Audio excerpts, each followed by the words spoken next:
वृन्दावनेश्वरी तवैव पदारविन्दम्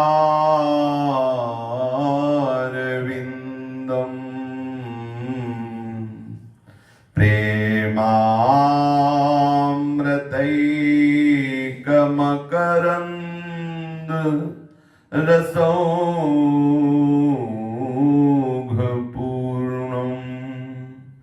हृद्यर्पितं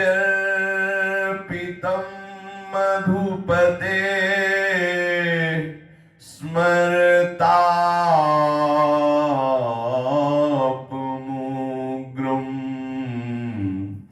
निर्वापयत्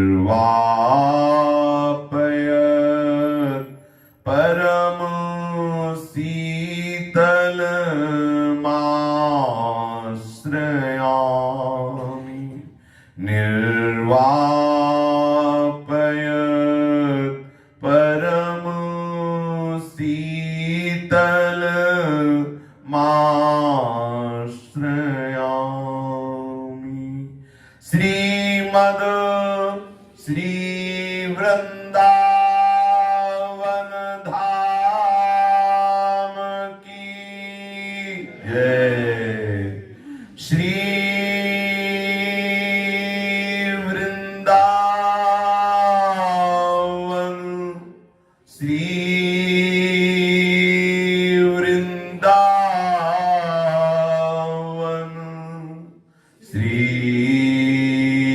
वृंदावन श्री वृंदावन। प्राण वृंदावन जीवन वृंदावन सर्वस्व वृंदावन। श्री वृंदावन। श्री राधा वल्लभ लाल की जय।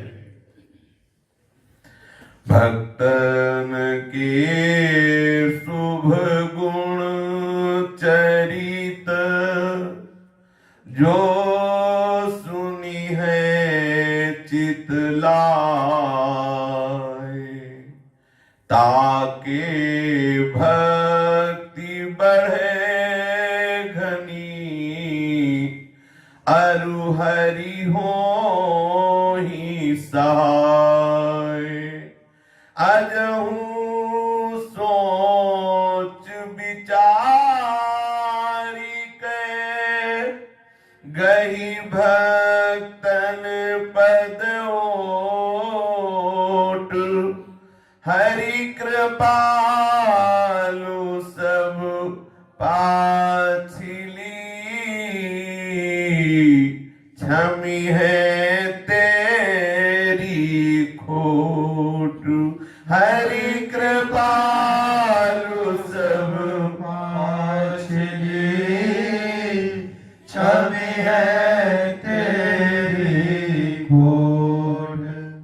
जिन भगवत प्रेमी महात्माओं ने अपना संपूर्ण अंतःकरण प्रभु के श्री चरणों में समर्पित कर दिया है, जिनके शरीर की संपूर्ण चेष्टाएं, कर्मेंद्रियां और ज्ञानेंद्रियां शास्त्र विधान के अनुसार वर्तती हैं, जिनका स्वभाव भगवत लीला कथन श्रवण चिंतन मनन ऐसा बन गया है, ऐसे महाभागवत भगवत प्रेमी महात्माओं का चरित्र कथन श्रवण करने से बहुत शीघ्र हृदय में प्रेम लक्षणा भक्ति का वो घनीभूत स्वरूप प्रकाशित होता है, जहां किंचित मात्र किसी विकार के प्रवेश की संभावना भी नहीं।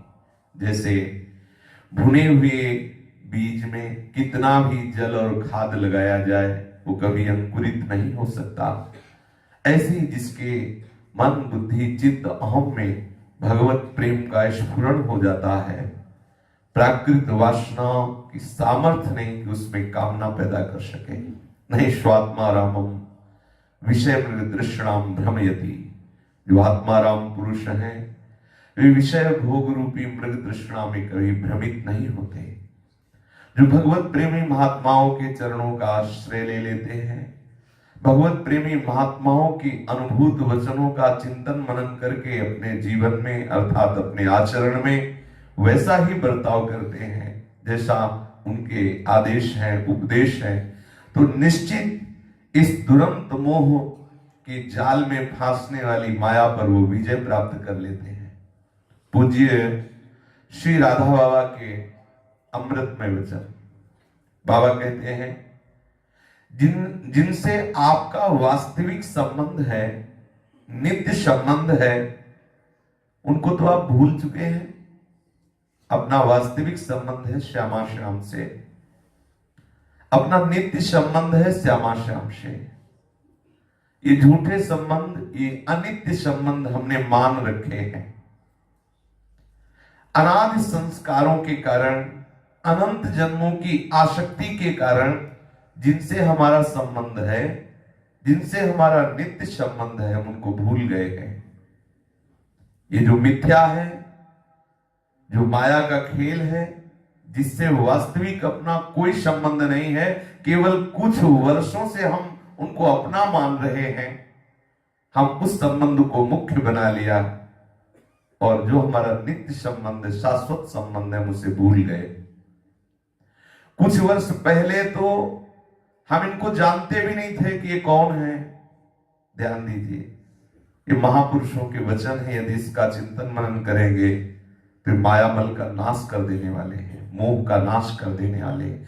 जब तक मोह है तब तक भगवत चरणारविंद में किंचित मात्र भी अनुराग नहीं हो सकता। मोह गए बिनु राम पद होई न दृढ़ अनुराग। मोह मूल बहुशूल पद त्याग उत्तम अभिमान। इस बहुत कष्ट देने वाला, जैसे हरिवंश प्रपंच विषय रस मोह के, ये मोह के कारण ही संसार प्रिय लग रहा है, मोह के कारण ही संसार सत्य लग रहा है, मोह के कारण ही हम प्रभु को भूले हुए हैं। पूज्य श्री राधा बाबा कह रहे हैं कुछ वर्ष पहले ना तो हम इनको जानते थे, ना इनका कोई परिचय था, ना इस शरीर से कोई परिचय था। मानो आपका शरीर 20 वर्ष का है, 30 वर्ष का है, 50 वर्ष का है। इसके पहले ये शरीर तो नहीं था जिससे हम इतना प्यार कर बैठे कि मैं इसको मैं मान लिया।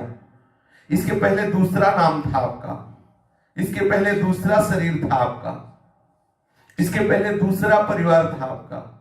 कहां गया वो सब? गया सब काल के गाल में चला गया। व्यर्थ में तुमने झूठा उनसे अपनापन कर रखा था। तुम्हें याद आती पूर्व जन्म में तुम्हारी पत्नी कौन थी, पूर्व जन्म में कौन कौन शरीर थे, क्या क्या संबंध थे, कोई मतलब नहीं। उसके पहले भी आपका दूसरा शरीर था, दूसरा नाम था। उसके पहले भी आप कितने, पहला जन्म थोड़ी है, शास्त्रों अनंतों जन्म हो गए। विचार कीजिए, अनंतों जन्मों में अनंतों नाम तुमने धारण किए, अनंतों शरीरों में मैंपन किया, अनंतों शरीर संबंधियों से आपने अपनापन किया। हाथ क्या लगा? भटकते हुए कितने जन्म व्यतीत हो रहे हैं। केवल प्रारब्ध पूरा कर रहे हो, फिर तुम्हें नवीन शरीर मिलेगा, फिर जन्म, फिर मरण। सावधान हो जाओ। जहां इस शरीर का प्रारब्ध पूरा हुआ तो जिसे तुम मैं माने हुई हो, ना ये शरीर का नाम रहेगा, ना ये शरीर का संबंध रहेगा, ना शरीर रहेगा। फिर तुम्हें नवीन शरीर मिले, फिर उसमें तुम अहमता कर बैठोगे। इसकी कभी याद भी नहीं करोगे कि हमारा कोई पीछे भी शरीर था। आज जैसे पूर्व जन्म के शरीरों के संबंधियों के दुख सुख का आपको बिल्कुल परिचय नहीं, पूर्व जन्म के शरीर की याद भी नहीं, ठीक ऐसे जिस शरीर को आप मैं माने हुए हो, जब आपका अगला जन्म होगा तो इससे कोई परिचय नहीं होगा, इसके संबंधियों से कोई परिचय नहीं होगा। इन शरीरों से बिल्कुल आपका संबंध ना था, ना है, ना रहेगा। व्यर्थ में आप अपना समय नष्ट कर रहे हैं। आप विचार कर लीजिए, जब इस शरीर की प्रशंसा होती तो सुख मिलता है, जब निंदा होती तो दुख मिलता है, ये सुख दुख निंदा स्तुति मान अपमान शरीर का हो रहा है, और आप कितना तन्मय है शरीर में कि आप अपना मान लेते हैं। कितना संबंध गहरा कर लिया इस शरीर से। जैसे उन अनंत परिवारों को सुखी बनाने की हर जन्म में तुमने चेष्टा की, हमारा धर्म है, हमारा कर्म है कि हम परिवार को सुखी बनाएं, पढ़ाए लिखाए, ये सब आदि आदि, या जिस योनि में रहे होंगे सब अपने परिवार से प्रेम करते हैं, सब वही उपाय करते हैं जिससे परिवार सुखी रहे। क्या परिणाम क्या मिला? पुनरपि जननम पुनरपि मरणम पुनरपि जननी जठरे शयनम, बार बार जन्म, बार बार मरण, बार बार मां के गर्भ में जाना। ये शरीर छूटते रहेंगे, परिवार छूटता रहेगा, पक्का समझ लो। इनके लिए तुम इतना व्यग्र क्यों हो रहे, इतनी चिंता क्यों कर रहे हैं? ये छूटेगा छूटेगा पक्का छूटेगा, तुम इनकी ममता क्यों कर रहे हो? अरे अंत ही तो त्यजेंगे पामर तू न तजे अबहिते, अगर तू अभी से छोड़ दे तो जीवन मुक्त महापुरुष हो जाए। ये ममत्व तो क्यों रखे हुए हो? ये शरीर और परिवार के सुधार में, उसके बिगाड़ में बस इतने चिंतन में पूरा जीवन व्यतीत कर देते हो। कभी अपने प्राणनाथ के चरणों का चिंतन किया? कभी प्राणनाथ श्री श्यामाजू के चरणों में ममता की, जो वास्तविक हमारे नित्य संबंधी है? इसलिए सच्ची लगन से, पूर्ण उत्साह से आप इस धरा से उठने की तैयारी करो, इस शरीर से ऊपर उठने की, शरीर स्थित भाव से ऊपर उठने की तैयारी करो। आप तैयारी करो, उठा लेंगे प्रभु किसी न किसी रूप में, संत सदगुरुदेव के रूप में आके आपको प्रभु उठा लेंगे। संसार में बनना और बिगड़ना नित्य निरंतर चलता ही रहता है। जो चीज तुम्हें आज बहुत सुंदर दिखाई दे रही है, कुछ ही समय में नष्ट हो जाएगी। ये नियम है, नियम है। तुम राग करोगे तो दुखी हो जाओगे। जो व्यक्ति तुम्हें बहुत सुंदर दिखाई दे रहा है, कुछ समय में देखने लायक नहीं रहेगा। जो वस्तु, जो पदार्थ बड़ा सुंदर दिखाई दे रहा है, वो नष्ट, प्रतिक्षण नष्ट हो रहा है, बदलेगा, नियम है। फिर भी तुम इन पर राग किए हो, इनको पकड़े हो। इतना ही नहीं, तरह तरह के पाप कर रहे हो, पाप एकत्रित कर रहे हो। जानते हो इस पाप होने में मुख्य हेतु क्या है? ये विषयों में सुख बुद्धि, ये विषयों में महत्व बुद्धि, ये विषयों में जो महत्व बुद्धि, सुख बुद्धि है, इसी से तुम्हारे हृदय में वासना जागृत होती है और पाप कर बैठते हो। यदि विषयों में से सुख बुद्धि निकल जाए तो पाप हो ही नहीं सकता। ये बुद्धि उल्टी हो गई है। आप संतों के वचनों पर विश्वास कीजिए, भगवान के वचन पर विश्वास कीजिए। ये गीता, भागवत, जो भी महामहिमा में भागवतिक शास्त्र हैं, या तो संत महापुरुषों की वाणी या तो साक्षात श्री भगवान की वाणी, दो से ही शास्त्र भरे हुए हैं। आप संतों की वाणी पर विश्वास करो, भगवत वचन पर विश्वास करो, विषयों से बाहर निकलो। ये विषयों को निकाल फेंको जो आपके हृदय में, बस नहीं तो मारे जाओगे, बहुत बुरा मारे जाओगे। ये मन तुम्हें मार देगा अगर विषयों के चिंतन में, विषय भोगों की लालसाओं में फंसे रहे, तो जिसलिए तुम्हारा मनुष्य जन्म हुआ है वो लाभ तुम नहीं ले। साधन धाम मोक्ष कर द्वारा, पाए न जे परलोक समारा। यदि तुम हमारी बात नहीं मानोगे, नहीं सुनोगे, तो तुम विषयों की कामना करते रहोगे और ऐसा लगेगा ये विषय भोगना ही मनुष्य जीवन का परम लाभ है। अच्छा खाने को मिल रहा, अच्छा पहनने को मिल रहा, विषय भोग मिल रहा, बढ़िया है, अनुकूल जीवन कट रहा है, बहुत बड़ा लाभ है। जीवन कटना लाभ नहीं है, लेकिन जीवन का उद्देश्य, जो जीवन का उद्देश्य है वो पूरा तो नहीं हुआ। तो आपको सारी अनुकूलताएं, अच्छा कपड़ा मिल रहा है, भोजन मिल रहा है, वास मिल रहा है, क्या यही है, यही मनुष्य जीवन का लाभ है? आप सच्ची मानिए, जितना आपको डल्लभ के गद्दे में अच्छा सुख मिलता है ना, उतना सुअर को कीचड़ में मिलता है। जितना आपको अपने बच्चे से प्यार है, कुत्ता कुतिया सुअर को अपने बच्चों से प्यार है। पीछे श्री राधा बाबा के ही वचनों में था कि वैज्ञानिकों ने भी ऐसा अनुभव किया है और संतों ने तो अनुभव दिव्य दृष्टि से किया ही है कि विषय सुख हर योनि में समान रूप से प्राप्त होता है। मनुष्य योनि केवल भगवत प्राप्ति के लिए मिली है। ये मनमाने विषयों को भोगना परिणाम में महादुख में जाना है। महात्मा लोग उदाहरण देते हैं कि आप जितना विषयों का संग्रह करोगे, विषयों पे आकर्षित होगे, ये विषय तुम्हें मार देगा, ये विषय तुम्हारी शांति को नष्ट कर देगा, ये विषय तुम्हारे उत्साह आनंद को नष्ट कर देगा। एक संत जा रहे थे तो रास्ते में पड़ी हुई रुपयों की थैली पर उनकी दृष्टि पड़ी। देखा उस थैली में तो स्वर्ण की वो मुद्राएं थी, पहले स्वर्ण की मुद्राएं चलती थी। संत तो अपना कमंडल लेके जोर से भागे, भागते जा रहे तो रास्ते में उनको दो सिपाही मिले। सिपाहियों ने संत को वो भागने की चेष्टा ऐसी थी जैसे कोई पकड़ना चाहता हो। वो सिपाही ने रोका, क्या बात क्या बात, कोई भय आपको, कोई पीछे खेदे हुई है, कोई पकड़ना चाहता है? संत ने कहा, भैया भैया डाइन है पीछे, डाइन मार देगी मार देगी, वो डाइन है। वो पुलिस वालों ने देखा कि कोई डाइन मैन तो दिखाई नहीं दे रही थी। सिपाहियों ने समझा कि बाबा पागल है या तो कुछ दिखाई नहीं दे रहा है, और बाबा कहते जा रहे मत जा भैया, इधर डाइन है मार देगी, इधर मत जा। वो समझ गए कि संत पागल हैं। दोनों सिपाही चलते गए, आगे देखा सुंदर थैली पड़ी थी, थैली में देखा तो स्वर्ण मुद्राएं, उनका साधु बदमाश है। देखो, ऐसी सुंदर वस्तु से हमें हटाना चाहता था, हम लोगों को धोखा देना चाहता था। वो जरूर भाग रहा होगा किसी सहायता के लिए कि कोई मिल जाए और ये स्वर्ण की थैली हम एकांत में ले जाए, ऐसा उन पुलिस कर्मियों ने सोचा। उन दोनों ने थैली उठाई और दोनों ने सोचा कि आधा आधा वो स्वर्ण मुद्रा बांट ली जाए। बड़े हर्षित हुए। अब दोनों के मन में आया कि अगर कहीं एक को मार दे तो पूरा का पूरा ये स्वर्ण मुद्रा मेरी हो जाएगी। अब क्या उपाय करूं? और ये बात दोनों सोच रहे हैं।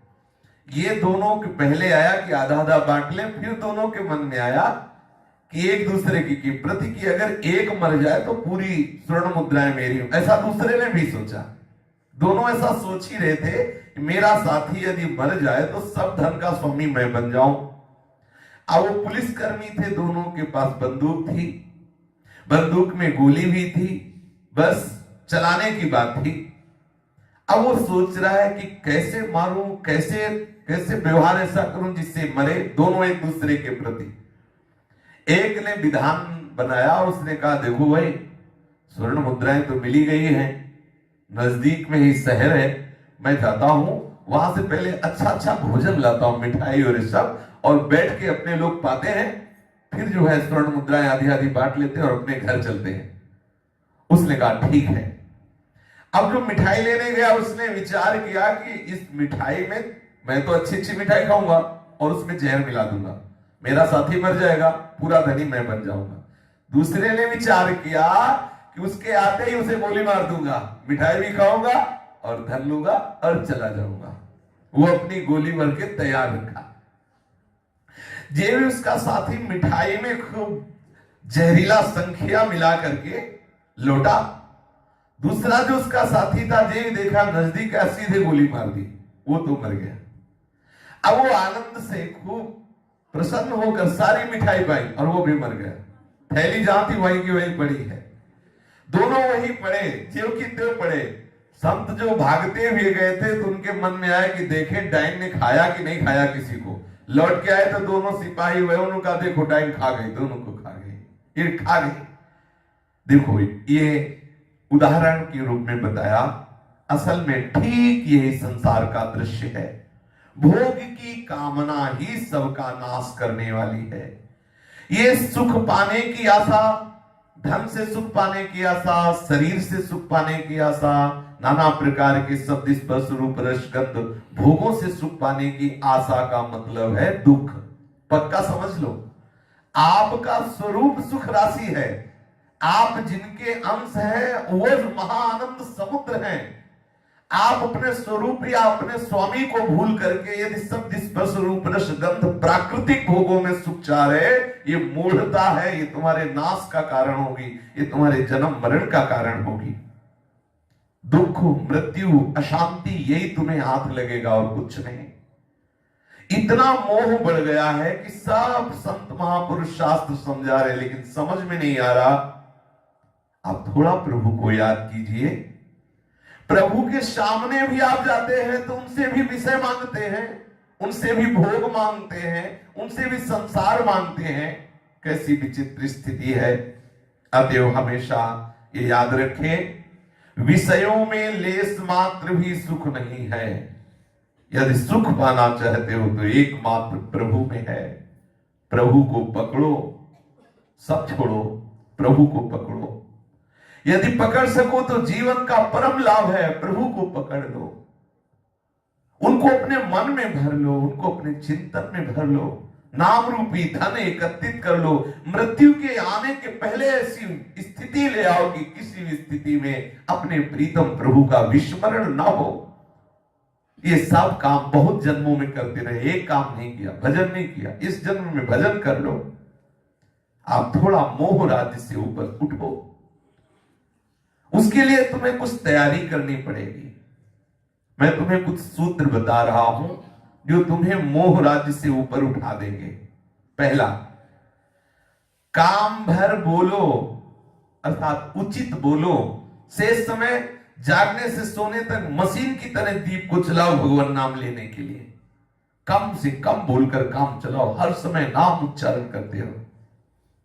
दूसरी बात, काम की बात सोचने के अलावा हर समय मन की वृत्तियों को प्रभु के सोचने में लगाओ। प्रभु के रूप, प्रभु के नाम, प्रभु की लीला, प्रभु के धाम, इनके चिंतन में लगाओ।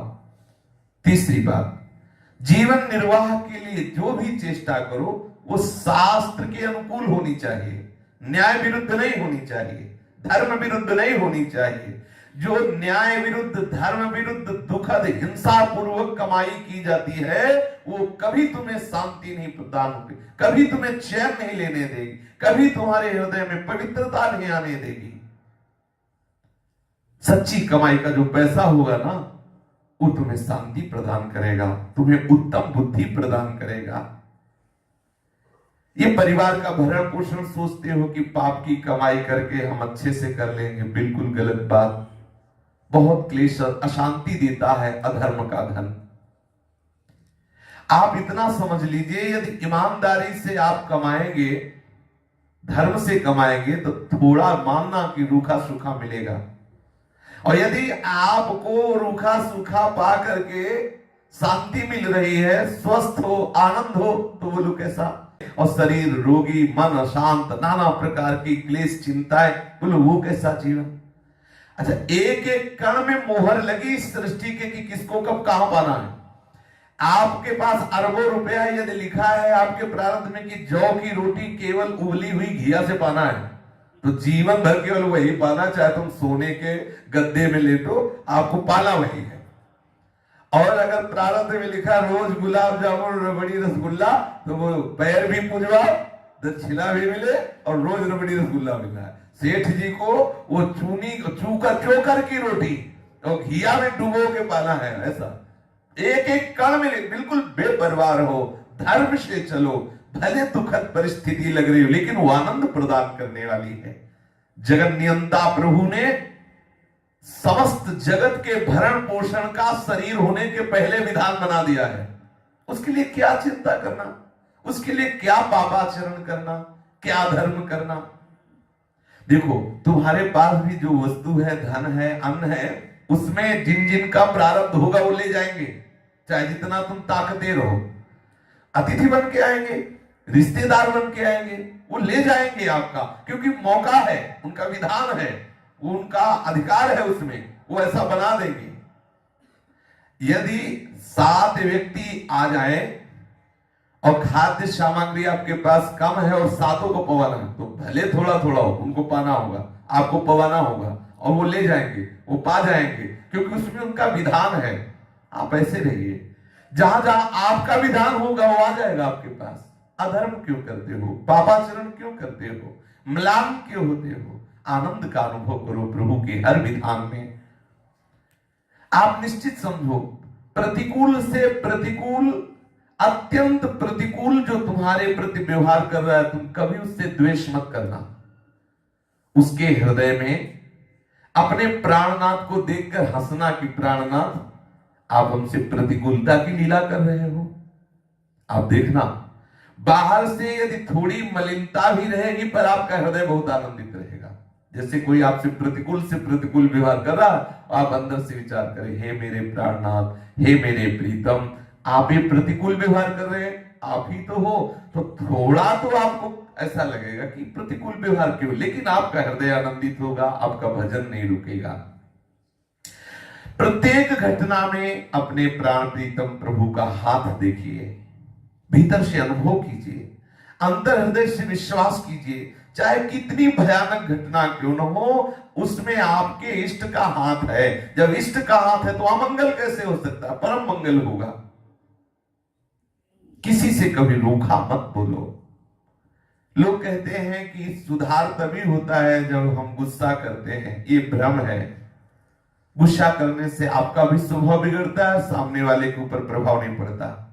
रूखा व्यवहार, क्रोध का व्यवहार किसी को सुधार नहीं सकता। थोड़ी देर भयभीत कर सकता है, सुधार नहीं कर सकता। सुधार है होता है प्यार से, प्रेम से। आप मन से भाव निकाल दीजिए कि आप किसी पर गुस्सा करके सुधार कर सकते हैं। किसी को आप सुधार करना चाहते हैं तो मधुर शब्दों में, बहुत प्यार से भरकर, मधुर शब्द और प्यार का जो प्रभाव होगा वो कड़ाई या क्रोध का नहीं। कड़ाई और क्रोध से व्यवहार बिगड़ जाता है, सुधरता नहीं। ये भ्रम है जिनको ऐसा लगता है मैं कठोर न बोलूं, मैं गाली ना दूं, क्रोध ना करूं तो सुधार नहीं होगा। मन में दृढ़ भाव करते रहो, मेरे तो एक केवल प्रभु हैं, मेरा कोई नहीं है, मेरा कुछ नहीं है, सब प्रभु का है, मेरे केवल प्रभु। बार बार ये बात भरते रहो, सब प्रभु का है, सब प्रभु के है। मेरा जिनसे भी संबंध है प्रभु के नाते से है, मेरा स्वयं का किसी से संबंध नहीं है, प्रभु के नाते से संबंध है। प्रभु को हम यदि अपना मानेंगे, प्रभु को यदि हम अपने मन में भरेंगे, किसी से स्वतंत्र संबंध की बात हम अपने हृदय में नहीं डालेंगे, तो निश्चित समझो आपको इसी जन्म में ऐसे आनंद की अनुभूति होगी जो किसी भी भोग में, किसी भी चेष्टा में, किसी भी पद में नहीं है। क्या सोचना है? मेरा कोई नहीं है, मेरा कुछ नहीं है, मेरे प्रभु हैं, सब कुछ प्रभु हैं। अगर किसी से हमारा संबंध है तो प्रभु के नाते से संबंध है, स्वतंत्र रूप से स्वयं से हमारा किसी से संबंध नहीं है। इससे आप देखोगे कैसा आपको आनंद का अनुभव होगा। सबसे उत्तम बात यह है कि आप प्रभु से कुछ ना मांगे, पर जब मन किसी बात से व्याकुल हो जाए और आप नीचे गिरने लगे तथा मांगने की इच्छा हो जाए, कोई अभाव मालूम हो, तो उसकी पूर्ति की उत्कट इच्छा हो, तो सच्चे मन से पूर्ण विश्वास के साथ प्रभु के सामने मुंह खोल दीजिए। किसी दूसरे से मत कहना, किसी दूसरे साधन का आश्रय मत लेना, किसी दूसरे से मत कहना, किसी दूसरे साधन का आश्रय मत लेना। सच मानिए, सच मानिए, केवल प्रभु से मुंह खोलना, तो आप देखेंगे, चमत्कार देखेंगे। यदि उससे हानि होने वाली तो कामना ही नष्ट हो जाएगी, नहीं तो बहुत मंगल विधान से पूर्णता हो जाएगी, बहुत मंगलमय पूर्ति होगी, जिससे आप आनंदित हो जाएंगे, मन का दुख मिट जाएगा, आप निहाल हो जाएंगे। यदि आप इन बातों का चिंतन करते हुए भजन कीजिए तो आप विलक्षण परिवर्तन पाएंगे अपने में। बस एक बात, केवल एक बात, जैसे हो, जिस तरह से हो, तो मन में हमारे प्रिया प्रीतम को बसा लीजिए। मन प्रिया प्रीतम में तन्मय होने लगे, प्रिया प्रीतम के अतिरिक्त मन में कुछ न रहे। सचमुच सचमुच यदि तुम ऐसा कर पाए ना, तो आप देख लेना फिर आपके हृदय में कैसा आनंद आता है।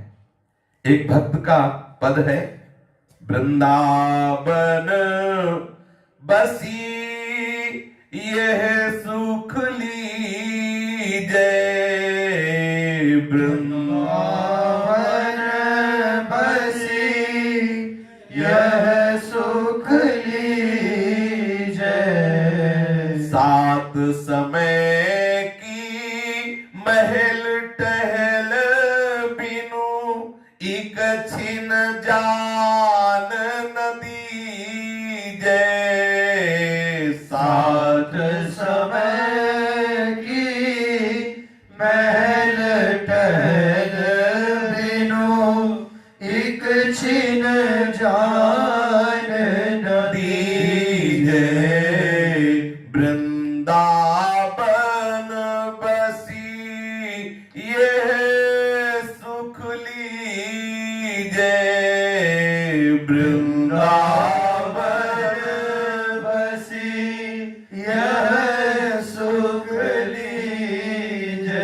परम प्रेम की राशि रसिक जे तिनहि को संग की जय। परम प्रेम की राशि रसिक जय तिनहि को संग की जय। निविड़ निकुंज बिहार चारु अति सुरस सुधा दिल पीजे।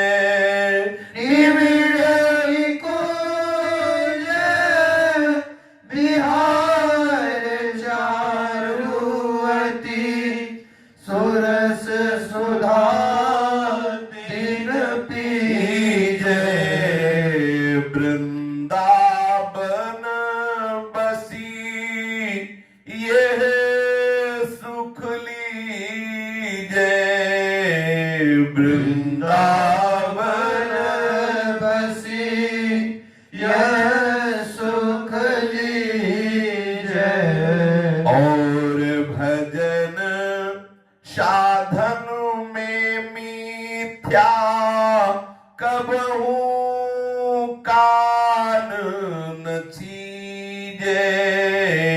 और भजन साधन में मिथ्या कबहू कान न छीजे। दिन दुलराई लड़ाई दुहून को अलबेली अली जी जय। दिन दुलराई लड़ाई दून को अलबेली अली जी जय। वृंदावन बसी ये सुख लीजे। वृंदावन बसी यह सुख लीजे। श्री राधा बाबा कह रहे हैं जैसे भी हो आप अपने मन को प्रिया प्रीतम में लगा दीजिए। देखो बहुत सुंदर है अलबेली सखी का पद है कि आप वृंदावन बस करें परम सुख प्राप्त करें। कैसे? बोले 7 समय होते तो अष्टयाम है, लेकिन जब प्रिया प्रीतम शयन कर जाते हैं तो सखियां कुंज रंध्रों से देखती रहती हैं। उस समय देखने की सेवा है। बोले 7 समय की महल टहल में ऐसे मगन रहो कि तुम्हें एक क्षण खाली मिले ही ना। संसार की बातें सुनने के लिए, संसार के भोग भोगने के लिए, संसार की जो भी मित्र संबंधी रिश्ते नातेदार हैं इनसे व्यवहार करने के लिए हमारे पास समय ही नहीं। हम हर समय अपने प्रिया प्रीतम के दुलार में सेवा में मगन हैं। शरीर से सेवा नहीं बन रही तो हम भाव से जुड़े हुए हैं। भाव सवेन भजताम रस काम धेनु। जो परम प्रेमी श्री श्यामा श्याम के रस में डूबे हुए रसिक जन हैं, हमें उन्हीं का संग करना है।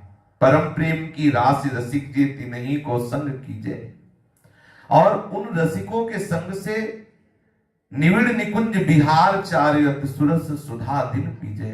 जो एकांतिक राष्ट्र में प्रिया प्रीतम का नित्य बिहार है, उस महा रस में महा माधुर्य में नित्य बिहार रस का रसास्वादन करके उन्मत्त रहो, डूबो।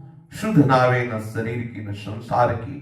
ऐसे भगवत प्रेमी महात्मा रसिक जनों का संग करके प्रिया प्रीतम के नित्य बिहार रस में डूबो। और भजन साधन जो है उनमें हमारा कान न जाए, हमारी श्रवणेन्द्री न जाए। हम अपनी श्रवणेन्द्री को अन्य साधन भजन में ना दें। हम अपने प्रिया प्रीतम के साधन भजन की बात, प्रिया प्रीतम के रूप माधुर्य की बात, प्रिया प्रीतम के नित्य बिहार की बात में अपनी श्रवणेन्द्री को दें। रात दिन हम दुलार करें, लाल लड़ावें श्री युगल सरकार को, और ऐसे हम जिए हमारे जीवन का स्वरूप क्या हो, हमारे जीने का स्वरूप क्या हो। आठों पहर प्रिया प्रीतम का चिंतन, आठों पहर प्रिया प्रीतम की सेवा, आठों पहर प्रिया प्रीतम के रसिकों का संग। प्रिया प्रीतम में हार्दिक प्रेम कैसे हो, उनके दर्शन की उत्कंठा कैसे उत्पन्न हो, इन प्रश्नों का उत्तर कोई क्या दे। सच्ची बात यह है कि यह बात केवल प्रिया प्रीतम की कृपा से ही होती है। यह ठीक है कि उनकी अपार असीम कृपा प्रत्येक जीव पर निरंतर बरस रही है, पर जीव उनकी और उनकी कृपा की ओर न ताक कर वो दूसरों की ओर ताकता है। उनकी कृपा के बदले दूसरी वस्तु चाहता है, इसीलिए वो कृपा प्रकट नहीं हो रही, अनुभव में नहीं आ रही। उपर्युक्त बात मनुष्य के जीवन में प्रत्यक्ष नहीं हो रही कि हम पर श्री जी की कृपा है। अतः सबके लिए सर्वोत्तम उपाय है सच्चे मन की चाह लेकर उनकी कृपा को ग्रहण करने के लिए आप प्रतिपल नाम जप करें, रसिकों का संग करें, तो आपको अनुभव में आएगा कि हमारे ऊपर श्री जी की कृपा है। आप देखें अपने आप सारी बातें आपकी समझ में आ जाएंगी। आप नाम जप करें, भगवत प्रेमी महात्माओं का संग करें, तो आपको अनुभव होगा कि हमारे ऊपर श्री जी की बहुत कृपा है। यदि संतों का संग ना हो, प्रभु के भजन में रुचि ना हो, तो कृपा है ये बात अनुभव में नहीं आएगी। सच्ची चाह प्रकट हो जाएगी। नाम जप रसिकों का संग, सच्ची जहां चाह प्रकट हुई तो आप देखें, ईमानदारी से मन मन में विचार करके देखें, आप जिन जिन बातों के संबंध में संत महात्माओं से पूछते हैं कि आप हृदय से वो बात चाहते हैं। कोई कहता है हमें प्रियालाल प्राण प्यारे लगने लगे, कोई ऐसा कोई ऐसा। हृदय से देखो कि आप ऐसी चाह करते हो? नहीं, चाहते कुछ और है, प्रश्न कुछ और हो रहा है। यदि वही चाहते होते तो जो बोल रहे हैं, तो अंतर्यामी प्रभु, घट घट की जानने वाले प्रभु आपके मांगने के पहले पूर्ण कर रहे हैं। पक्की बात मानिए। आप बोलो, जितने अपने लोग वृंदावन वासी हैं, भूल के भी कभी नहीं चाह वृंदावन मिले। हम अपनी बात पे जानते ही नहीं थे वृंदावन क्या है। कौन घसीटा, बिना मांगे बिना चाहे वृंदावन दे। हमारी चाह कितनी हो सकती है? अगर हम सुन रहे हैं कि मुझे वृंदावन वास करने से प्रियालाल मिलेंगे और इच्छा प्रकट हो रही, तो ये इच्छा भी वही दे रहे हैं, वही सुना रहे हैं, वही हमें बुला रहे हैं, वही हमें घसीट के अपने चरण शरण में रख रहे हैं। पक्का मानिए, हम जो चाहते हैं कि भाई हम भजन करना चाहते, प्रियालाल के दर्शन चाहते, प्रियालाल मिल नहीं रहे, ये गलत शिकायत है। हम अंदर से चाह नहीं कर रहे। अतः आप संत समागम से और नाम जप से सच्ची इच्छा जागृत करें। मेरे मन में वैराग्य होना चाहिए, क्योंकि प्रिया प्रीतम को किस मन में बैठा लोगे? मन में तो नाना प्रकार की वासनाएं संसार के रूप भरे हुए हैं, तो कैसे प्रिया प्रीतम का रूप, कहां प्रिया प्रीतम को बैठा लोगे? आप नाम जप करें, संतों की वाणियों का चिंतन करें, तो मन वैरागी हो जाएगा। जग से भयो फिरे वैरागी, वृंदावन रस में अनुरागी।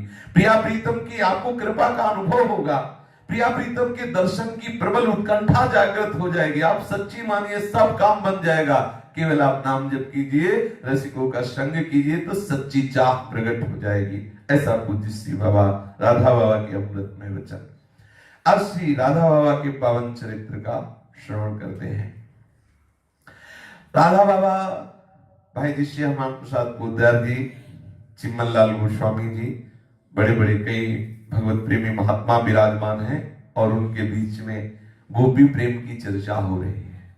एक पद श्री चिम्मन लाल गोस्वामी जी गान कर रहे हैं, वहां बाबा भी बैठे हुए हैं। ग्वालिनी प्रगट्यो पूर्ण ने हूं, ग्वालिनी प्रगट्यो पूर्ण ने हूं। दधि भाजल सिर पर धरो हो, कहत गोपाल हिले हूं। दधि भाजल सिर पर धरो हो, कहत गोपाल हिले हो। ग्वालिनी प्रगट्यो पूर्ण ने हो, ग्वालिनी प्रगट्यो पूर्ण ने हो। कहो हो काके सूरत संकोच कौन सुने कासो कहो काके सूरत संकोच काको डर पथ अपथ को हो को उत्तम को पोच काको डर पथ अपथ को हो को उत्तम को पोच हाट बाट प्रियपुर गली हो जहाँ तहाँ हरि नाम हाट बाट प्रियपुर गली हो जहाँ तहाँ हरि नाम समझाए समझे नहीं हो वाही सिख दे बिथ क्यों गाम समुझाए समुझे नहीं हो बाई सिख दे भिथयो ग्राम पान किए जस बारुनी हो मुख भलकत तन न संभार पान किए रस बारुनी हो मुख भलकत तन न संभार पग डगमगत इत उत धरे हो बिथुरी अलक लीलार पग डगमगत इत उत धरे हो बिथुरी अलक लीलार दीपक जो मंदिर बरे हो बाहर लखे न को दीपक जो मंदिर भरे हो बाहर रखे न कोय धन पर सत प्रज्वलित भयो हो अब गुपुत कौन विधि हो ऋण पर सत प्रज्वलित भयो हो अब गुप्त कौन विधि हो सरिता निकट तड़ाग के हो दीनों कुल बिदारी सरिता निकट तड़ाग के हो दीनों कुल विदार नाम मिट्यो सरिता भई अब कौन निबेरे बारी नाम मिट्यो सरिता भई अब कौन निबेरे बार लज्जा तरल तरंगिणी हो गुरुजन गहेरी धार लज्जा तरंगिणी हो गुरुजन गहरी धार दो कुल कुल परमिति नहीं हो वाही तरत न लागी बार दो कुल कुल परिमिति नहीं हो वाही तरत न लागी बार विधि भाजन ओथो रच्यो हो लीला सिंधु अपार भाजन ओ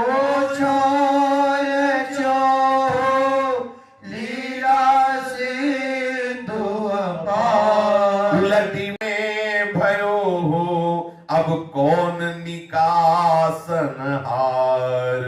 उलट मगनता में भयो हो, अब कौन निकासन हार। चित आकर्ष्यो नंद के हो, मुरली मधुर बजाए।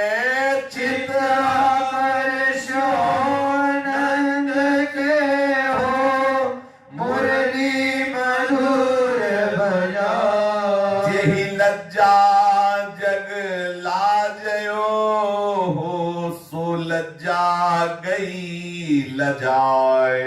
जेहि लज्जा जग लाजयो हो, सो लज्जा गई लजा।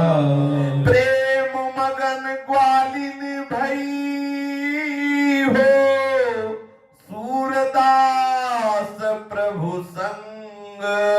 प्रेम मगन ग्वालिनी भई हो, सूरदास प्रभु संग। श्रवण नयन मुख नासिका हो, कंचु की तजत भुजंग। श्रवण नयन मुख नासिका हो, कंचु की तजत भुजंग। चिमनलाल गोस्वामी जी ये पद गान कर रहे हैं और पूज्य भाई जी महाराज बाबा और भी बड़े भावुक जन बैठे हुए हैं। बाबा तो सुनते ही उसी भावावेश में हो गए। बाबा साक्षात गोपी हो गए, अंदर से भाव में थे ही, ठीक वही लीला अपने में देख रहे हैं कि वो गोपी बने हुए हैं और वो सुंदर दधी का भाजन सर पे रखे हुए जा रहे हैं, बिल्कुल वैसे ही डूबे हुए। उस दिन मुझे सर्वप्रथम श्री कृष्ण ने परिचय कराया, बाबा के श्रीमुख के वचन, कि ये कोई पद तुकबंदी नहीं है, ये मूर्तिमान सिद्ध मंत्र है।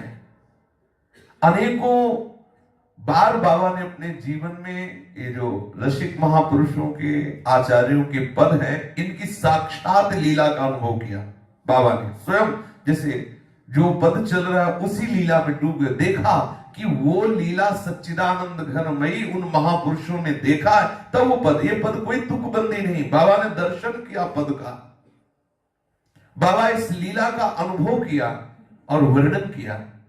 जो भाई जी की पुत्री सावित्री बाई थी, उनको लिखवाया कि इस पद में जो लीला हुई है वो बाबा को अनुभव में आई। बाबा अपने श्री मुख से उस लीला का वर्णन किया। ग्वालिनी प्रगट्यो पूर्ण ने, सखी देखो देखो देखो, अरे एक बड़ी ही सुंदरी गोपी आ रही है, उसके सिर पर दही का माट रखा हुआ है, बड़ा सुंदर लहंगा पहने हुए है, अरुण वर्ण की लाल रंग की कंचुकी है, उसके ऊपर बड़ी मनमोहिनी ओढ़नी ओढ़े हुए है और दही का माट माथे पे है और बड़ी मलक कर चल रही, तो थोड़ा दही छलकने के कारण जो ओढ़नी है वो चिपक गई है और मंद सुगंध शमीर बह रहा है, जिससे उस ओढ़नी के दोनों किनारे हिल रहे हैं और वो बड़ी उन्मादनी नवयुवती गोपी बड़े उन्माद से चल रही है। ग्वालिनी प्रगट्यो पूर्ण ने है, दधि भाजन सिर पर धरे कहे तो गोपाल हिले।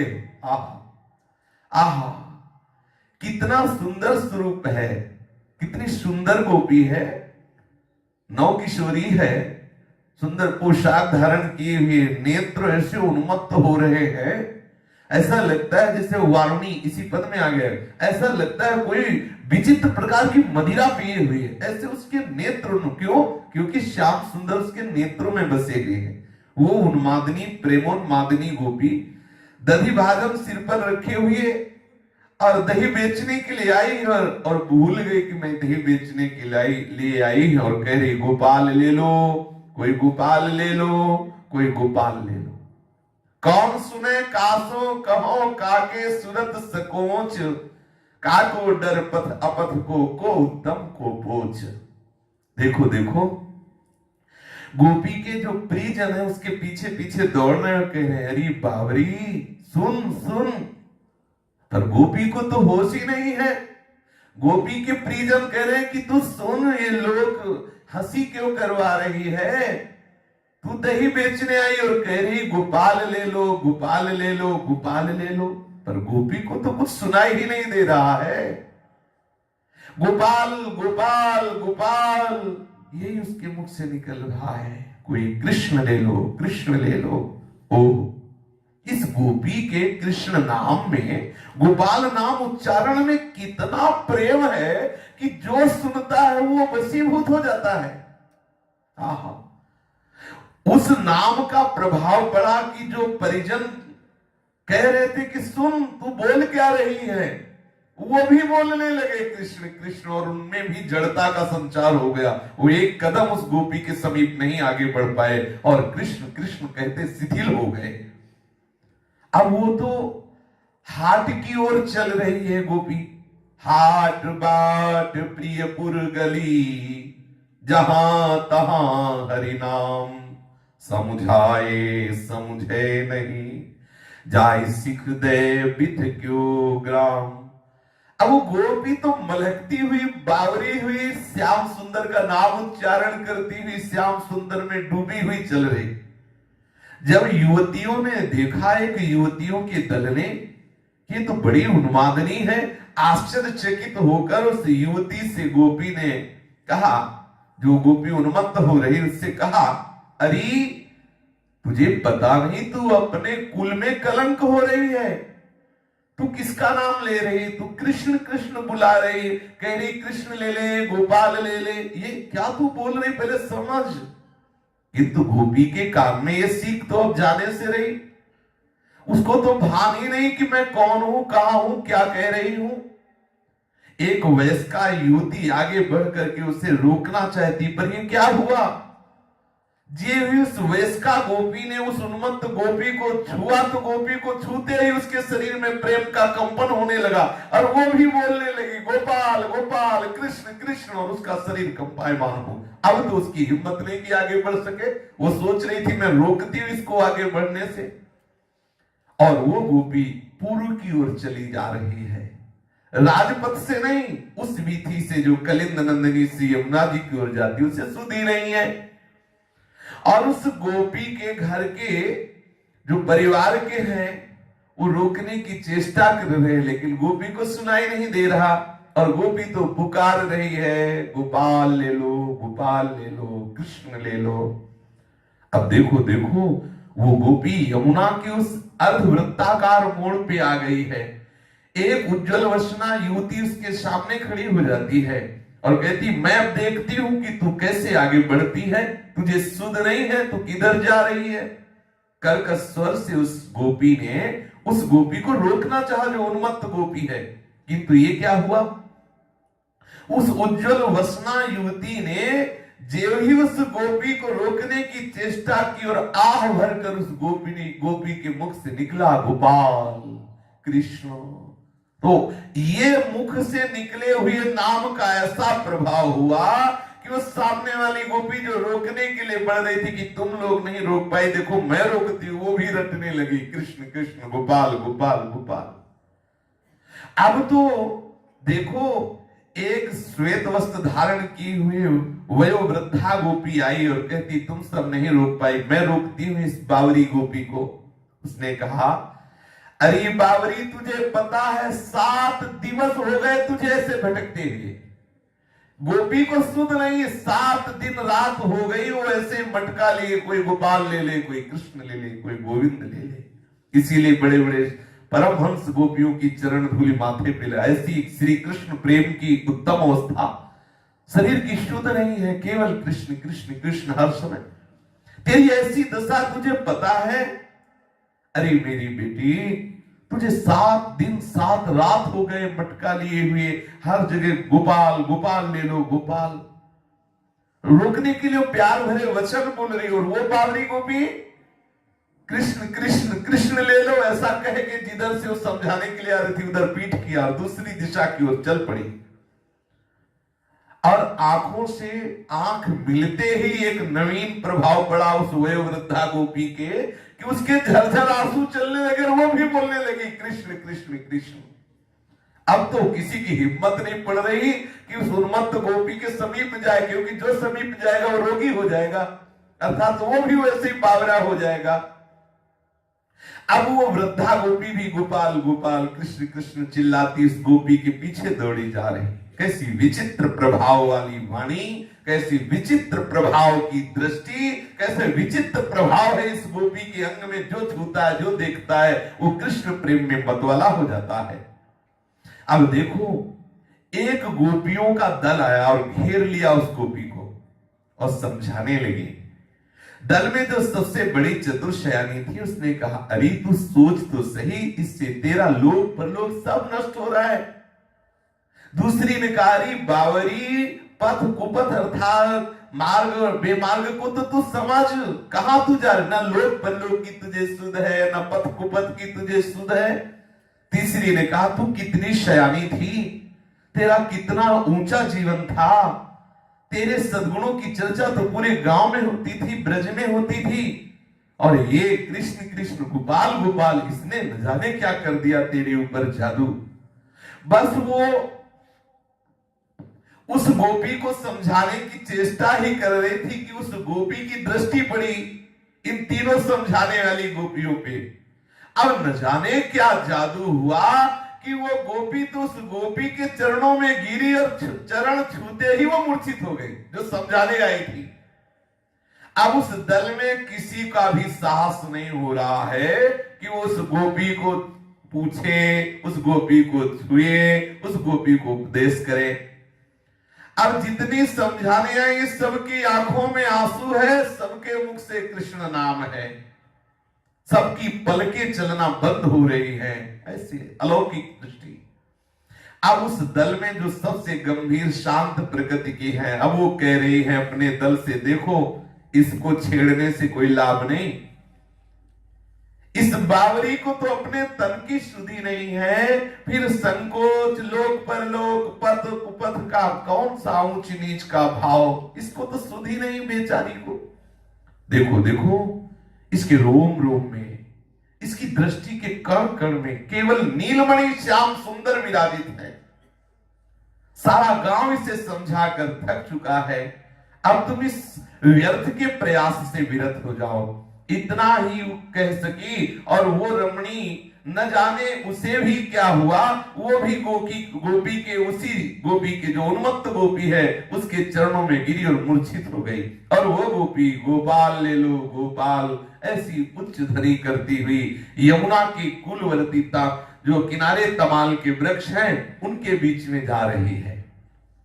पानी किए जसवारुणी, मुख भलकत तन न संभार, पग डगमग इत उत धरत बिछुरी अलक लीलार।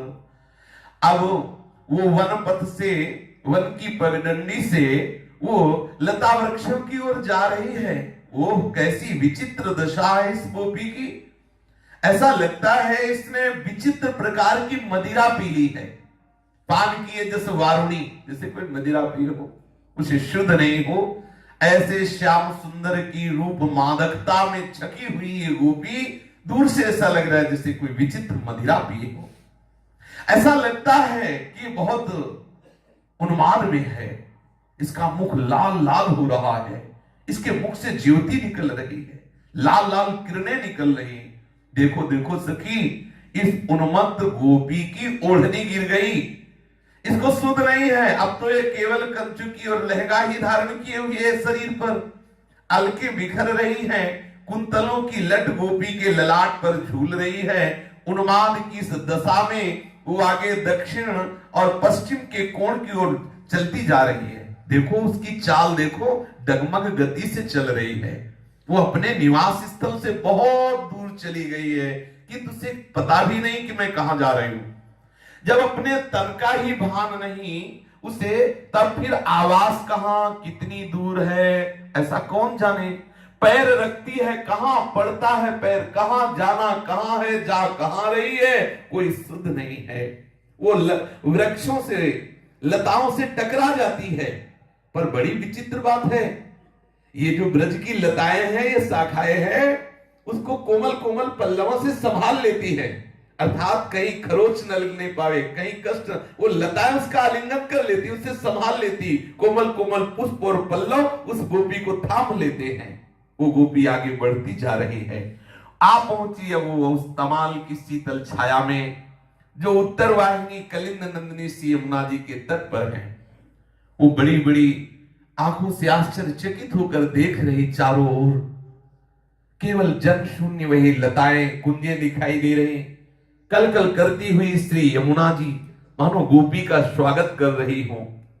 इस समय वन के सुंदर सुंदर पक्षी गोपी को देख करके आनंदित हो रहे। गोपी की भावदशा, मंदिर ज्यो भीतर बरेरी, बाहर लखे न कोय, तृण पर सत प्रज्वलित भयो हो, गुपुत कौन विधि हुए।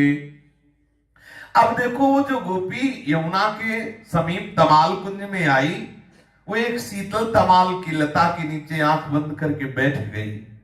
ओह, इस गोपी का कैसा प्रभाव है कि जितने वो पक्षी हैं वो सब मूक हो जाते हैं और शाखाओं पर विराजित होकर गोपी का दर्शन करके आनंदित हो रहे हैं। अब उस तमाल पर बैठी हुई सारिका अन्य पक्षियों से कह रही, तुम सुनो, इसमें गोपी की बात बता रही हूं। तुम्हें स्मरण है इस रस तरंगिणी के तथा उस सरोवर के मध्य स्थल में इस गोपी की कुंज कुटीर है। एक बड़ा ही मनोरम उद्यान है। रस तरंगिणी और सरोवर को संबंध कर देता है। इसकी कुंज कुटीर के अग्रभाग में एक लघु स्रोत है। जब रस तरंगिणी बढ़ती है तो उसकी लहरें, उसका जल उस स्रोत में बहने लगता है और वो सरोवर तक चला जाता है। तथा जब सरोवर पावस की धारा से भरपूर हो उठता है तो एक छोटे से द्वार से वो स्रोत बह चलता है। ये रस तरंगिणी और सरोवर का इस प्रकार का जो रस में मिलन है, ये गिरिराज जी के उस प्रक्षन्न निर्झर से आए हुए जल स्रोत से होता है। ये ग्रीष्म में भी नहीं सूखता। कैसी विचित्र बात है। कभी कभी हेमंत में, कभी कभी शीत में, कभी कभी शरद में, कभी बसंत में, कभी शिशिर में ये सरोवर उफान मारता है और उसकी धारा बह चलती है उस स्रोत में। ऐसा सारिका अन्य विहंगमों को गोपी की जीवनी बता रही। वो गोपी अपनी कुंज कुटीर में बैठी है। इसके नेत्र निमीलित है। हृदय में नंद नंदन की प्रीति का दीपक अनादि काल से जल रहा था, किंतु सभी गवाक्ष रंध्र, सभी छिद्र बंद होने के कारण समीर का एक झोंका भी हृदय के दीपक में जाकर तनिक भी विक्षेप नहीं डाला। एक ही द्वार है जिस द्वार से गोपी आकर के अपने कुंज कुटीर में बैठी है। अपने हृदय मंदिर को तो इसने ऐसा अद्भुत कर रखा है कि कोई समीर का धोखा भी नहीं पहुंच सकता प्रेम रूपी दीपक के समीप। इसलिए वो वायु रहित विराजित दीपक बहुत सुंदर से आनंदित होकर हृदय में प्रज्वलित है। एक दिन घटना घटी। कमल मुख शोभित सुंदर वेणु, मोहन ताल बजावत गावत, आवत चारे धेनु। अब वो गोपी श्री कृष्ण प्रेम का दीपक हृदय में छुपाए हुए बैठी, श्री कृष्ण चिंतन में डूबी है। किसी का प्रवेश वहां नहीं। अचानक देखा कि सामने से श्याम सुंदर आ रहे हैं। और बड़े स्वर से वंशी नाद कर रहे हैं। आसपास सुंदर सुंदर प्रेम स्वरूपा गौएं हैं। उन गौओं के मध्य में नंद नंदन अद्भुत वंशी वादन कर रहे, ताल से वंशी वादन हो रहा है। हे विहंगमो, सारिका कह रही, मैं स्पष्ट खोलकर बता रही हूं, ये गोपी उस सरोवर के अधिष्ठात्री देवी है। गोपी की इंद्रिया ही सरोवर का प्राची तट बनी हुई है। मन ही दक्षिण तट बना हुआ है। गोपी की बुद्धि प्रतीची तट के रूप में शोभित है। इसकी अहंकार अहम वृत्ति ही उत्तर तट के रूप में मूर्त है। सरिता निकट तड़ाग के दीनों कूल विदार, जे भी श्री कृष्ण की बंसी इसके कान में पहुंची, ऐसा रस बढ़ा, अर्थात ऐसा रस समुद्र उफान लिया कि लोक परलोक कुल काल की सब मर्यादा टूट गई और श्री कृष्ण में प्रेम में उन्मत्त हुई। ये नाम मिट्यो सरिता भई, अब कौन निमेरे बारी। अब गोपी का नाम रूप विस्मरण हो गया, वो स्वयं प्रेम सरिता हो गई और श्री कृष्ण रूपी समुद्र के मिलन के लिए उफान मार दिया। अब कौन इसे रोक सकता है? आधा क्षण भी नहीं बीता, नंद नंदन की प्रीति के प्रवाह में वो गोपी ऐसी चली, सर्वप्रथम लज्जा ने ही इसका साथ छोड़ दिया। गुरुजनों का एक गंभीर शासन आधे क्षण में निरर्थक हो गया। दोनों कुलों का बंधन टूट गया।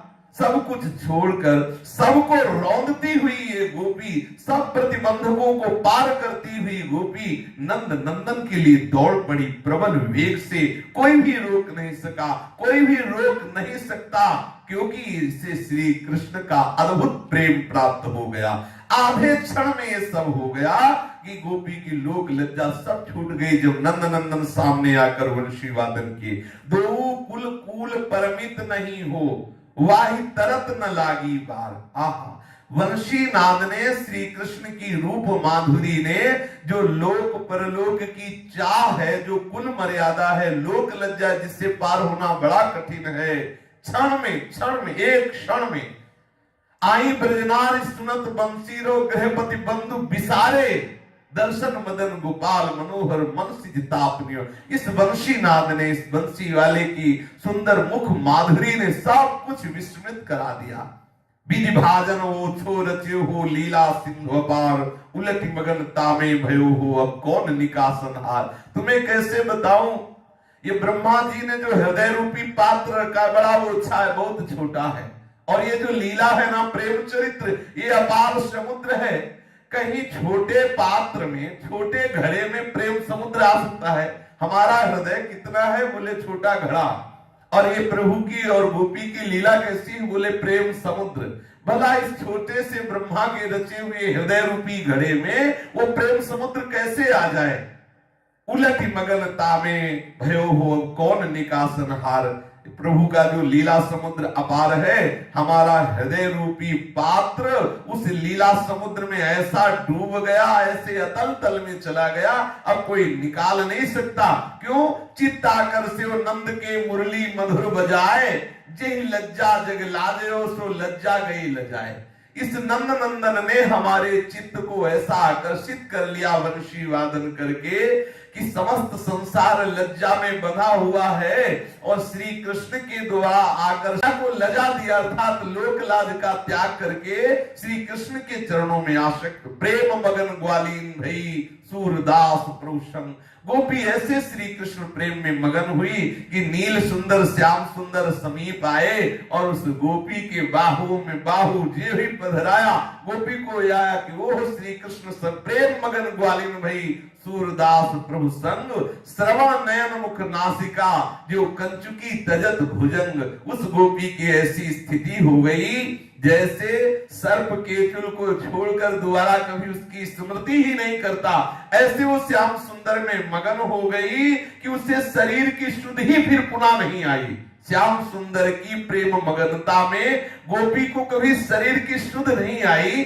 जैसे बिल्कुल वैसे ही वो सांप की केचुल में नाक होती है, आंख होती है, सब मुख होता, सब दिखाई देता है, लेकिन उसमें प्राण नहीं होते। सर्प अलग हो गया, केचुल अलग है। ऐसे ही गोपी श्री कृष्ण के संग हो गई, उसका शरीर केवल दिखाई दे रहा है, क्रियाएं हो रही, लेकिन गोपी नहीं। गोपी तो श्री कृष्ण के संग के रंग में रंग गई। गोपी की ये जो शरीर रूपी छाया है वो केवल चेष्टाएं करती हुई गृह परिवार में दिखाई दे रही है, और गोपी तो श्री कृष्ण के रंग में मगन हो गई। दूसरा पद, 3 पदों की व्याख्या हुई। दूसरा पद श्री राधा बाबा और भाई जी महाराज और चिम्मन लाल गोस्वामी जी और भी बैठे हैं। कब की महोलिए सिर डोले, कब की महोलिए सिर डोले, झूठे हित उत फिर आवत, यहाँ आई ये बोले, झूठे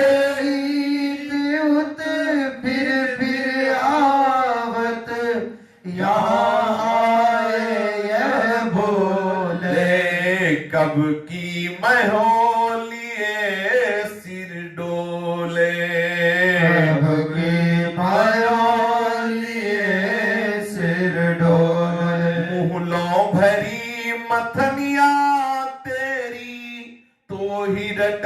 भई सांझ, जानती हो गोरस को लेबो, याही बाखर मांझ।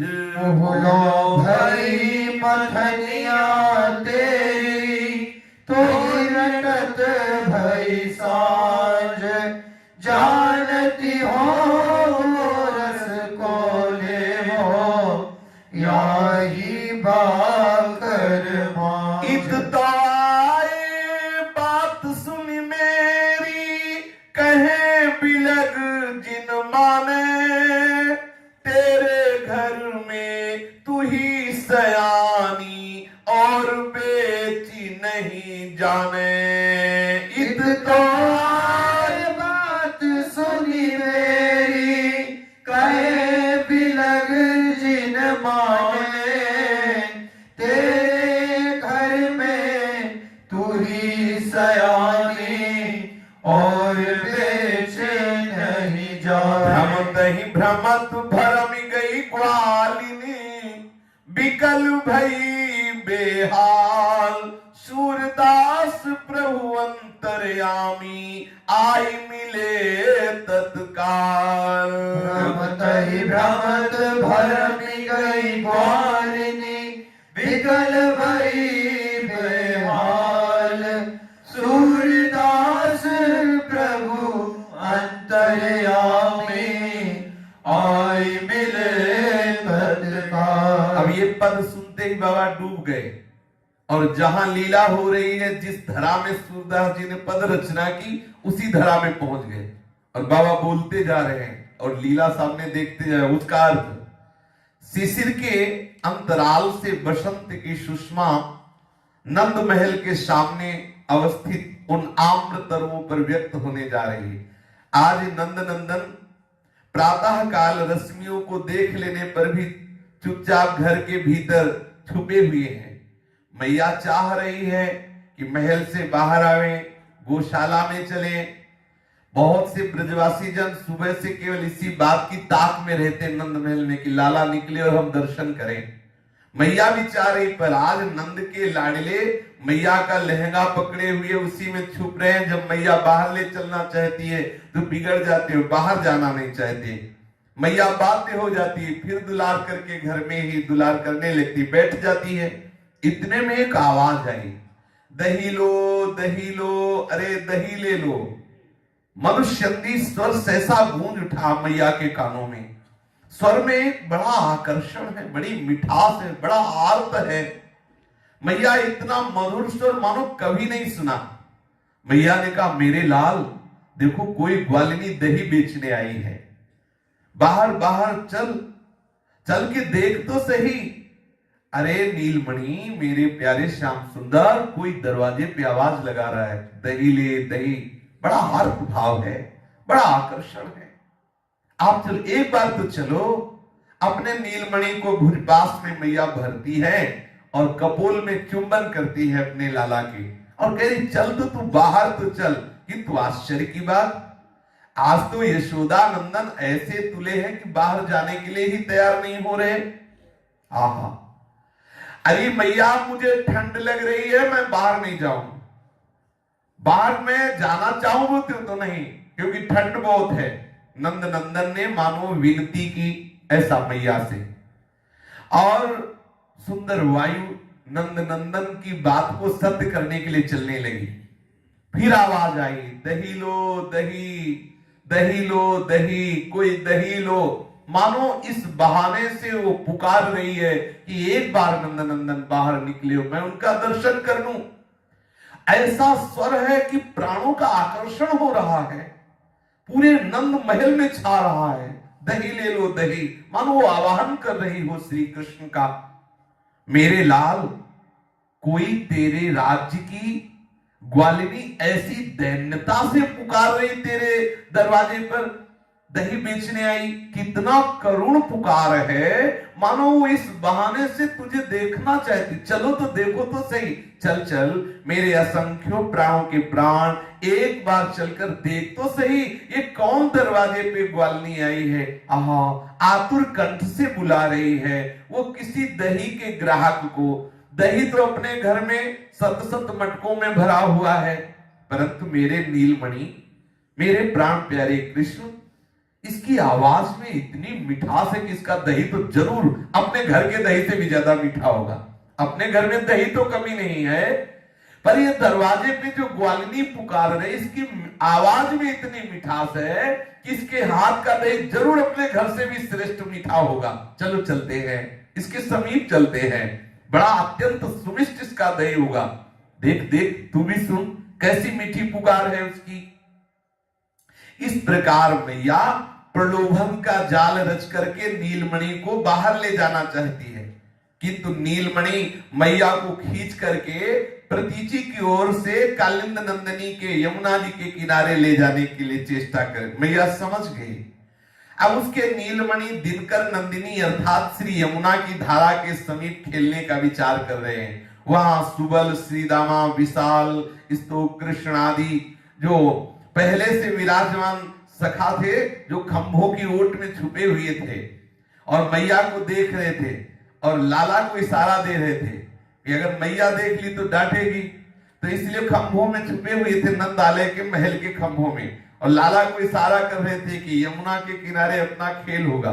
मैया का मुख लाला की ओर था और लाला का मुख मैया की तरफ, और लाला सब देख रहे थे, सखा खंभे में छुपे हुए हैं। चल पड़ी मैया अपने नीलमणि को लेकर के यमुना की ओर। नीलमणि की क्रीड़ा आरंभ हुई अपने सखाओं के साथ। मैया देख देख करके आनंदित हो रही है। कभी अंक में आकर ठाकुर जी विराजमान हो जाते हैं और मैया के कान में कहते हैं, मैया कितनी मीठी आवाज है, दही लो दही।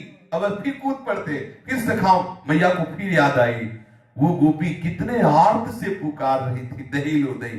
तत्क्षण मैया को फिर आवाज सुनाई देती इस ग्वालिनी की, दही लो दही, और यमुना के प्रवाह पर मानो उस ग्वालिनी का स्वर नृत्य कर रहा हो।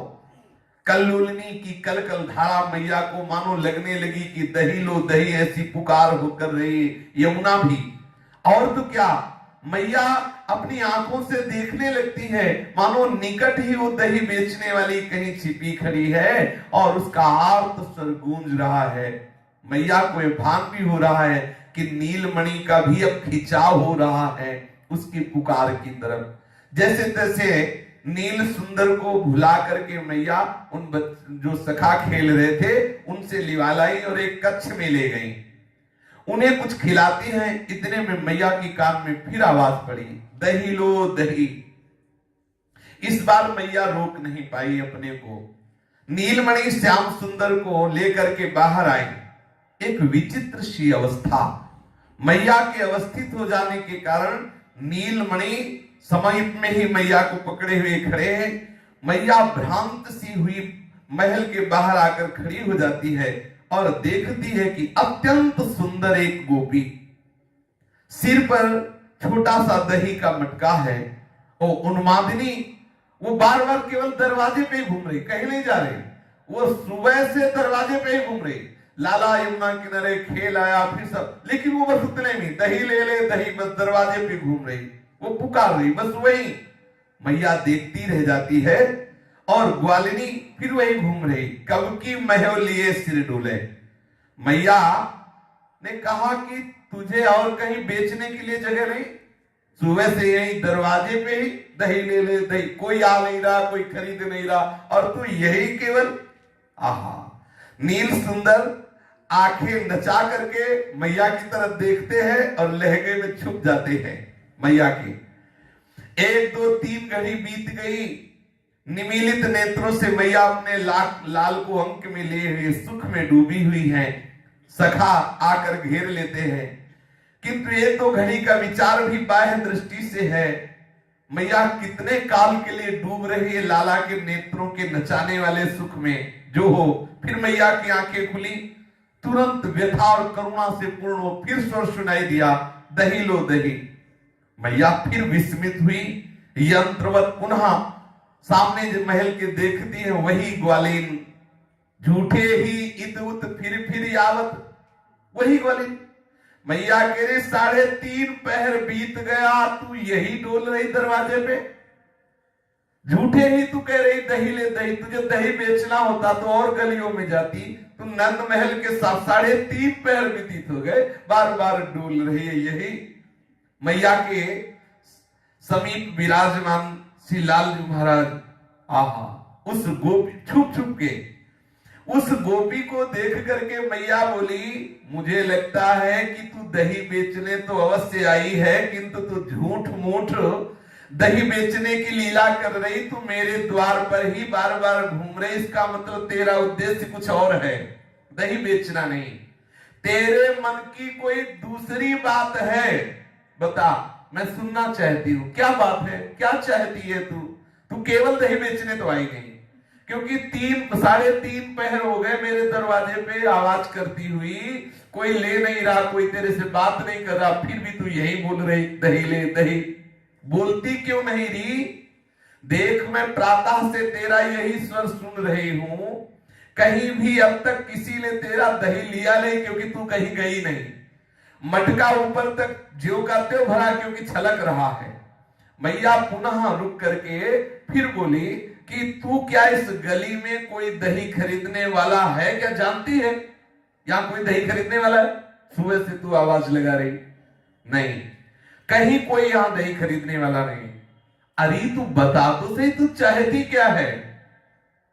मैया कहना चाह रही है कि तू क्या, पर ग्वालिन तो सिर्फ मैया की तरफ देखकर झरझर आंसू बहाए जा रही।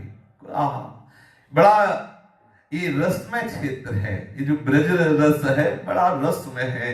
जब तक रसिकों की कृपा, रजरानी की कृपा, ब्रज के रसिकों का जब तक चरणामृत चरण धुवन हमारे हृदय में नहीं जाएगा, तब तक इस रस में प्रवेश ही नहीं होता।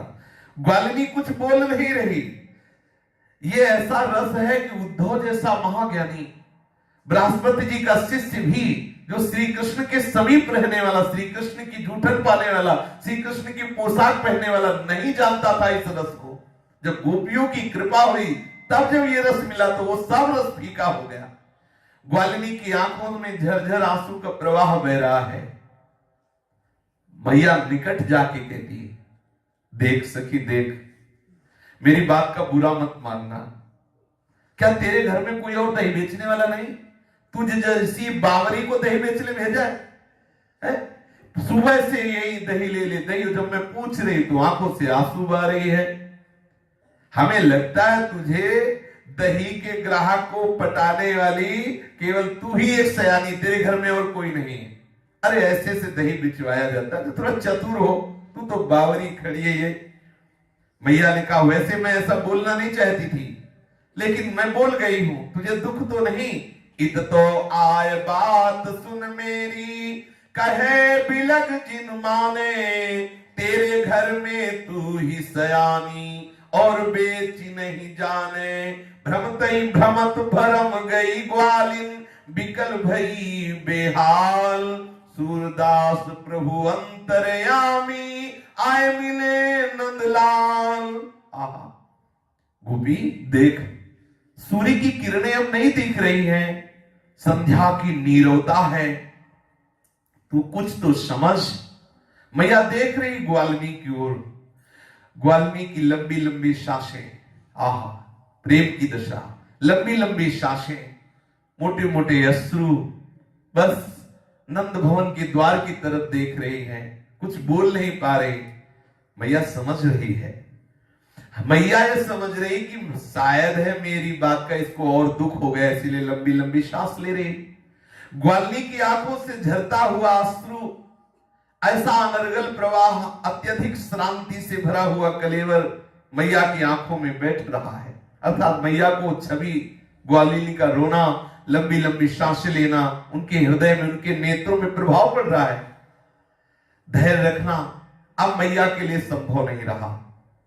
मैया नजदीक गई, एक हाथ से उसके दही के मटके को पकड़ा और उतार के रखा, और देखा कि ग्वालिनी बेहोश हो रही, मूर्छित हो रही, सुधी नहीं। मैया ने उसे अंक में भर लिया, अपनी गोद में मैया उस ग्वालिनी को ले रही, मटका उतार के समीप रख रही।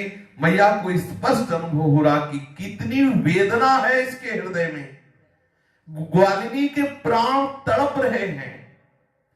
अरे मैया तू तो यहाँ खड़ी है और मैं तुझे ढूंढता फिर रहा हूं, ये कौन है जिसको तूने अपनी गोद में बैठा लिया, अपने हृदय से लगा लिया। ऐसा कहते हुए लालजू समीप आए। नीलमणि ने एक साथ मैया को और ग्वालिनी को दोनों को जाके छुआ। ऐसे भरने का चेष्टा है मैया को, लेकिन अब ग्वालिनी मैया के अंक में है तो दोनों को ओहो, जे ही नीलमणि का स्पर्श ग्वालिनी को मिला, वो आंख खोल करके नंदनंदन की तरफ देखा। सुबह से यही देखना चाह रही थी, सुबह से यही स्पर्श पार। मैया दोनों को अंक में लिए हुए वहीं भूमि पर बैठ रही है। लाल जी ने कहा, तू तो दही बेचने आई थी, कहां रहती है, तेरा घर कहां है री, तू मुझे दही देगी, देखो तेरा कैसा दही है। और ऐसे दही लेके पास देखो, प्रभु का स्वभाव देखो। अगर वो सुबह से 3:30 पहर दही लो दही और आस किए हुए दरवाजे पे टहल रही है, देखो लाल जी की हृदय से लगाया। इसकी बात कह रहे कि तू दही बेचने आई थी, तेरा कैसा है दही, जरा देखू तो।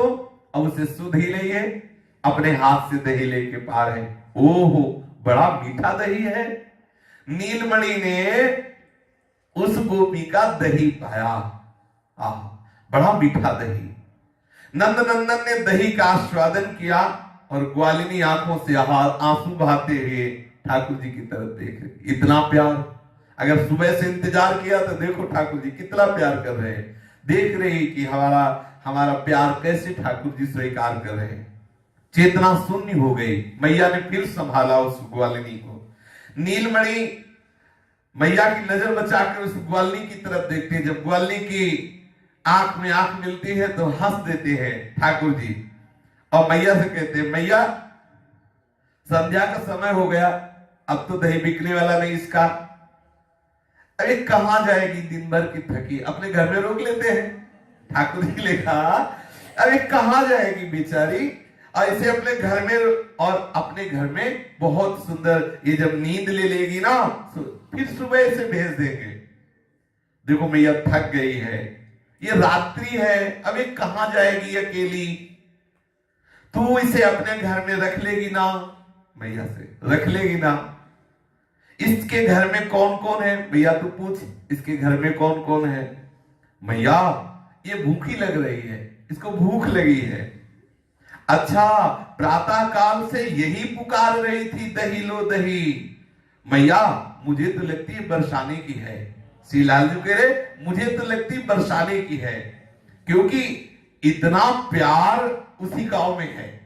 कोई मुझे इतने प्यार से देखे वो बरसाने का ही होगा, ऐसा प्यार करने वाला। मैया इसे पूछो, ये सोएगी, हमारे घर में सोएगी। मैया पूछो इससे, यहां तो कोई भी दही बेचने नहीं आती और ये इतना सुबह से दरवाजे पर। मुझसे मैया ये कुछ बड़ी लग रही है ना, ब्याह की सोचने लग रहे। मैया ये मुझसे कुछ बड़ी लग रही ना। ए मैया, घर वाले इसे अपने घर में ना देख कर कहीं खोजने तो नहीं आएंगे। भैया तू बाबा को भेज करके ये सूचना दिवा दे कि ये हमारे घर में है और ये आज घर में रहेगी। मैया इसे पूछो इसका ब्याह हुआ है कि नहीं हुआ। ठाकुर जी कह रहे, मैया इससे पूछो इसका ब्याह हुआ है कि नहीं। अगर नहीं हुआ तो मैया तुझे सपने की बात याद है, एक दिन हमने बताया था कि हमारे सपने में एक बरसाने की आई थी और हमारा उसका ब्याह हुआ था। कहीं मैया वही तो नहीं है जो सपने में ब्याह किए थे। अरे मैया कहीं ये वही तो नहीं है सपने वाली। पर मैया ये तो कुछ थोड़ा मुझसे लंबी है और मुझे स्वप्न में बताया था कि वो हमसे आयु में छोटी होगी, लेकिन इससे तो मैं छोटा लग रहा हूं। तो एक दिन में अगर कहीं मेरे से लंबी हो गई हो तो बात अलग है, नहीं तो स्वप्न में तो मैंने इतनी लंबी नहीं देखी थी। मैया तू इसे छूकर बता कि ये सोने, ये जो मूर्छित हो गई थी और नंदनंदन के प्रेम में, ये सोने की नकल कर रही है, वास्तविक सो रही है। मैया देख, मैं इसको बता रहा हूं कैसे परीक्षा, इसके पेट में गुदगुदी कर दे। लालजू कह रहे अगर ये असली सो रही होगी तो चल जाएगी, अगर नाटक कर रही होगी तो हंस पड़ेगी। दोनों स्थिति में पता चल जाएगा। अच्छा, अगर तू गुदगुदी न करना चाहे तो मैया, और ये गोपी निहाल हो रही ठाकुर जी का प्रेम देख के।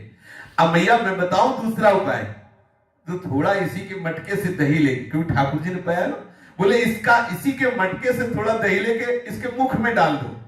अब आप देख लो, अगर क्योंकि ठाकुर जी कह रहे कि भाव है कि जहां ठाकुर जी का उच्छिष्ट जाएगा तो ऐसा नहीं कि वो बाहर गिर पड़े, तुरंत पाएगी। इसलिए ठाकुर जी कह रहे अगर सो रही होगी तो बह जाएगा, और अगर नाटक कर रही होगी तो सब चाट जाएगी दही। मैया थोड़ा दही लेके इसके मुख में डालो। यदि नकल कर रही होगी तो दही ढरक जाएगा। मैया कोई उपाय जिससे मैं जान सकूं कि ये सोई है या सोने की नकल कर रही है। मैया देखो, इसके सारे वस्त्र गीले हो रहे हैं, यमुना में नहाकर आई है ऐसा लग रहा है, क्योंकि इसके पूरे शरीर से श्वेत निकल रहा है। प्रेम में श्वेत निकल, श्वेत से वस्त्र भीग रहे। मैया तू अपने घर में से ले चल और सुंदर सुंदर ओढ़नी, लहंगा, ये सब सुंदर इसको धारण करवा। ऐसे ठाकुर जी गोपी को निहाल कर देते हैं। फिर तीसरा पद जिसकी बाबा ने अनुभूति की, ना ही न रहे ही माई ठौर, इसकी चर्चा कल होगी। श्री राधा वल्लभ लाल की जय। जय श्यामा जय जय श्याम, जय जय श्री वृंदावन धाम। जय जय श्यामा जय जय श्याम, जय जय श्री वृंदावन धाम। मेरी श्यामा मेरा श्याम, मेरी श्यामा मेरा श्याम, मेरी श्यामा मेरा श्याम, मेरी श्यामा मेरा श्याम। मेरा श्री वृंदावन धाम। मेरो श्री वृंदावन धाम। जय जय श्यामा जय जय श्याम, जय जय श्री वृंदावन धाम। जय जय श्यामा जय जय श्याम, जय जय श्री वृंदावन धाम। जय राधे श्री राधे, राधे राधे श्री राधे। जय राधे श्री राधे, राधे राधे श्री राधे। जय राधे जय श्री राधे, जय राधे जय श्री राधे, राधे जय श्री राधे, जय राधे जय श्री राधे। राधे श्री राधे, राधे राधे श्री राधे। जय राधे श्री राधे, राधे राधे श्री राधे। श्री राधा वल्लभ लाल की जय। महाप्रभु श्री हरिवंश चंद्र जो महाराज की जय।